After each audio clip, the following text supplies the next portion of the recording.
This is the LD Sewell podcast, and this is episode 94. Today, I want to talk to you about becoming a professional truck driver and some of the things that you want to be thinking about as you consider doing that.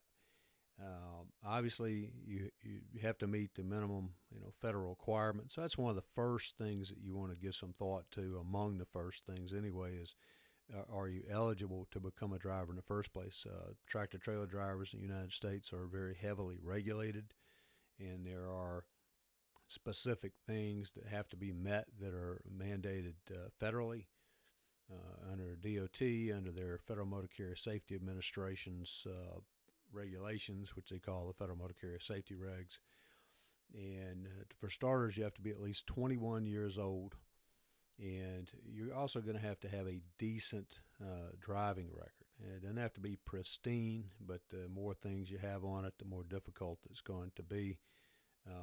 But you have to have a reasonable driving record, be at least 21. Now, keep in mind, on top of the federal regs, you have company requirements, and you have their insurance companies' requirements as well. So most big motor carriers will hire you if you're 21 or older. Some companies have a requirement that drivers have to be 23 or older. And then some will hire you as an inexperienced driver. Others won't. Most of them will these days. The industry is hurting so badly for truck drivers right now that they will take almost anybody. If you meet the minimum requirements at all, most carriers will try to hire you. But having said that, there are still some small companies and some not so small companies that either they or the insurance company requires more stringent requirements, so it's harder to get on with them. And beyond that, you're going to have to actually get your commercial driver's license, your CDL.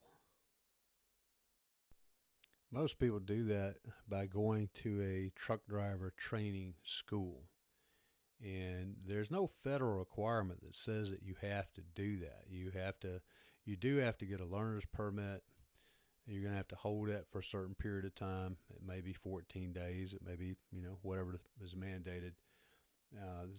They do change some of these things slightly from time to time.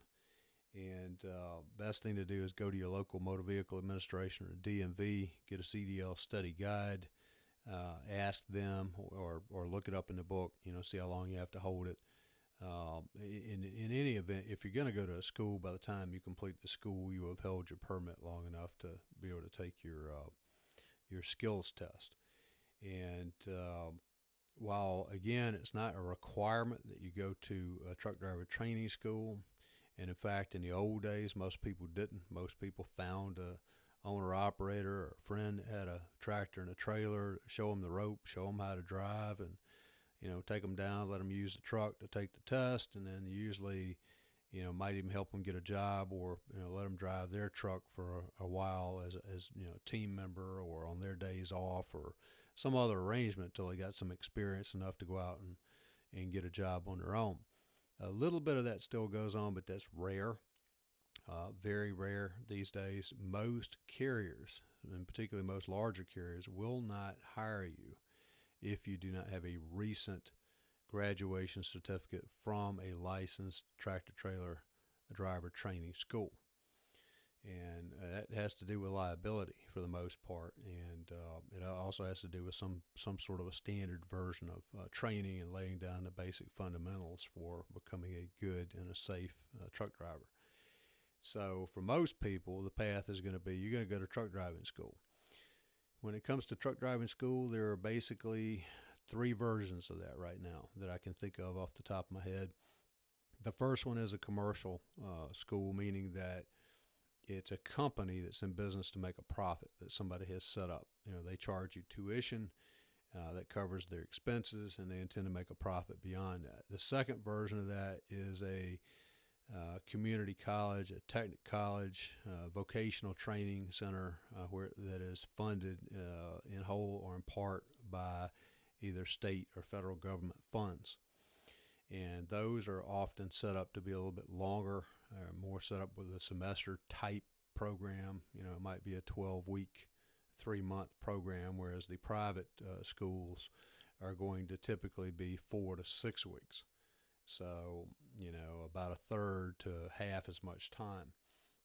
And finally, there are some company training programs where they will mentor you, or they'll pair you up with a experienced driver and send you out, and they will train you on the basics, take you in, get you tested to get your CDL, and once you have your license, then you'll continue on with that person as a road trainer, them being the trainer, you being the trainee, and you'll continue to do that for a period of time to gain minimal experience to the point where you can go out and start delivering freight on your own. And those are the basic options. Now, when I say an experienced driver trainer, that varies dramatically as well. The industry, again, is hurting so badly for drivers right now.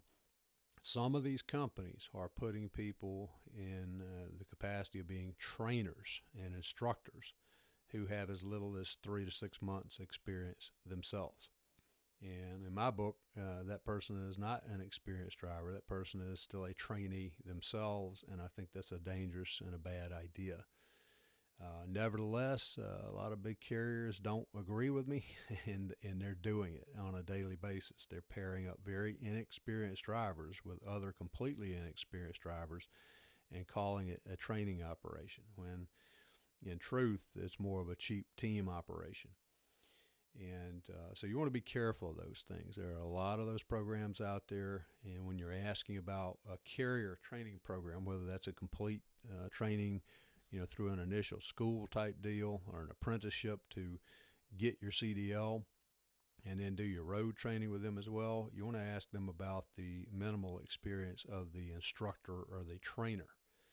And then you also want to ask as well how they go about training. In other words, is it going to be that anytime that you're driving the truck or you're backing close maneuvering, you're operating the truck, that the trainer is supervising you and watching what you're doing and is awake and alert and in the passenger seat or right outside the driver's door at all times, if you're backing up, that sort of thing.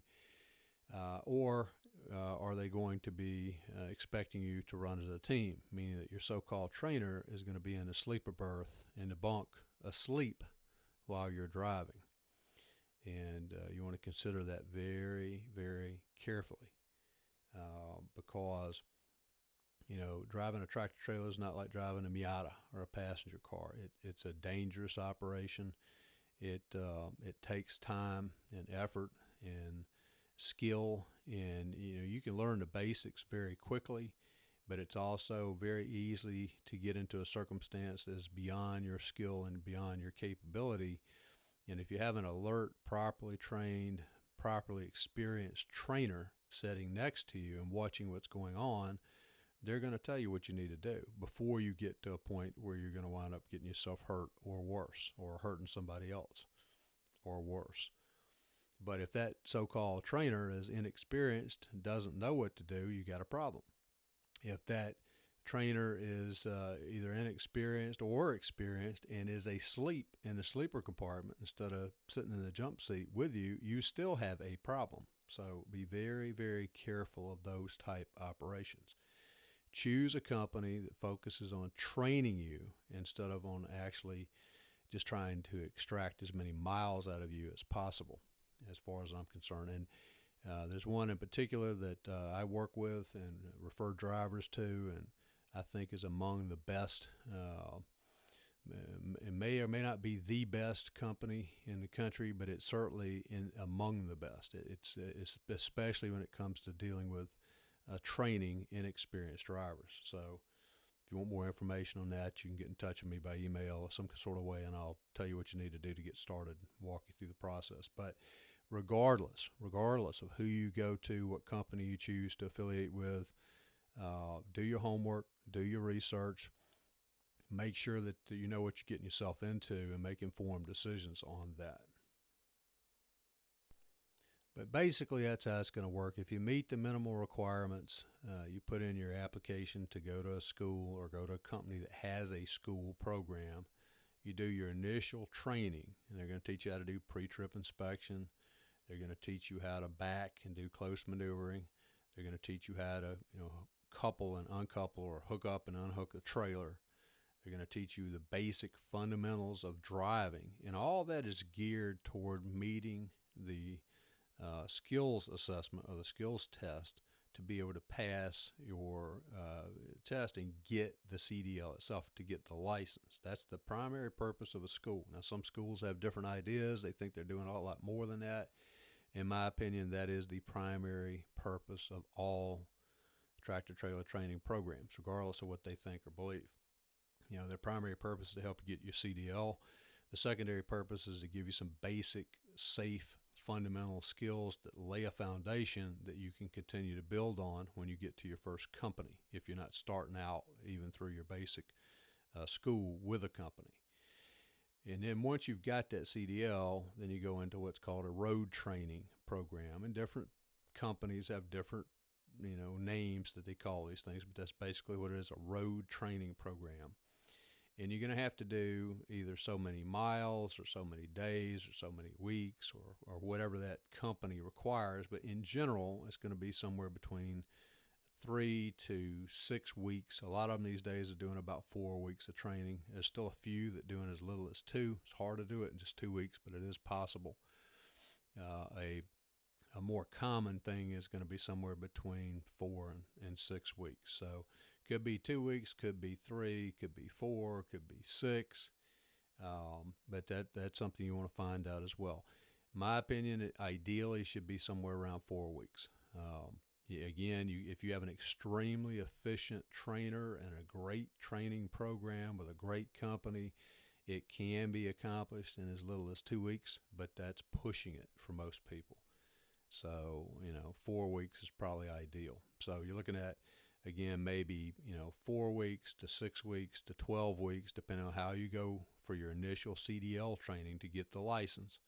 And then you're looking at probably another 4 weeks or so of training to get out on your own and start driving solo. And then even then, your training is not going to end. Your training really is just getting started at that point. You're going to continue to learn and get your experience on your own by yourself based on all the things you will have learned up to that point. So that's why it's critical to choose the right company to start with. You choose a bad company that has bad training and bad instructors and inexperienced people, you're setting yourself up for all kinds of problems. So be careful where you go. And back to the other part of it, you're going to need to have some in-depth conversations with your family members or anybody that's close to you. You're also going to have to do some soul searching on your own to, before you even get into this, try to figure out if this is truly what you want to do or not, and whether your family is going to be able to tolerate it or not. It is true that there are local jobs. They can be had, but they're more difficult to get as an inexperienced driver. And if the ones that you can get as an inexperienced driver are extremely hard, they require a lot of work for a little bit of pay, and they're going to put you in some very tight maneuvering, close maneuvering conditions, going in and out of retail places and stores and places that are very tight. Most of the time not designed for 53-foot trailers, and often that's what you're going to be taking in there. And, it's very easy to exceed your abilities early on and get involved in some incidents or accidents that start dirtying your record up. So have to be careful with that. And like I said, there are a few such jobs you can get, but the reason you can get them is that most experienced drivers do not want those jobs, because the amount of work is far in excess of the amount of pay, and there are usually other problems with them. So I'm not saying don't do that, but be very, very careful about that. And on the other side, the other jobs that are outstanding, are great to have great pay, and get drivers home every night, every other night, that sort of thing, they're usually much harder to get. They're usually filled by experienced drivers, and oftentimes they'll have a waiting list to get on those type accounts. So that's something you can get into later, but might be a little bit harder to get right out of school. So reality is, for most new drivers, you're going to be gone. You're going to be away from home. And that time can vary. It might be, a few nights and then back by the house, but typically for most people, it's going to be at least a week or two at a time. And then when you finally do get home, they're not going to let you stay home long. Usually it's a day, 2 days maybe, and then you're expected to go right back out and do the same thing all over again. So, you wind up basically living in the truck and visiting home. So you need to be, careful that that's something that you're going to be able to contend with until you get some experience. Now, it used to be not that long ago, you needed to have 2 years of time to be considered an experienced driver. That's not true anymore because they're hurting so bad for drivers again. Most companies will hire drivers with a lot less experience than that.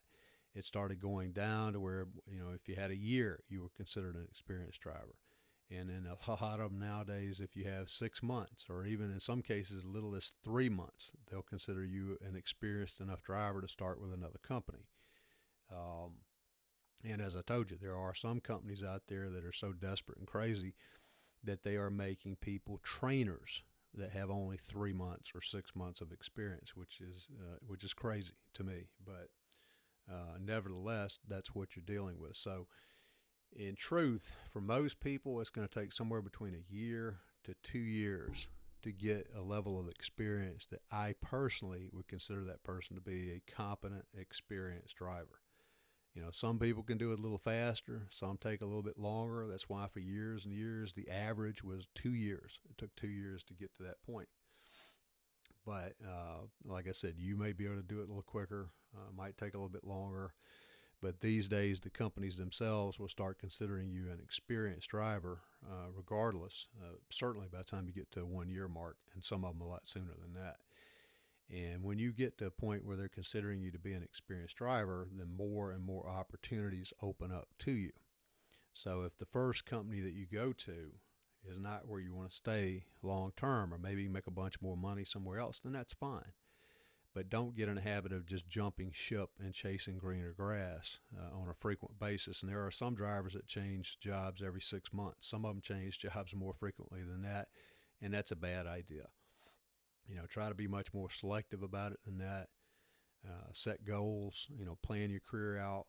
Try to go to the first company ideally and stay there for a year if you can. And then if it's a good company, if it has programs that are working out for you, stay. If it doesn't, if you think there's something that's much better, then research that second company very carefully. Get the information, and when you go to that company, try to stay at that company at least a year. Preferably 2, but at least a year. And kind of stick that in the back of your hat and make that your goal. If you're going to go someplace, unless somebody really flat out lied to you or is abusing you badly, try to stay at each company for at least 1 solid year.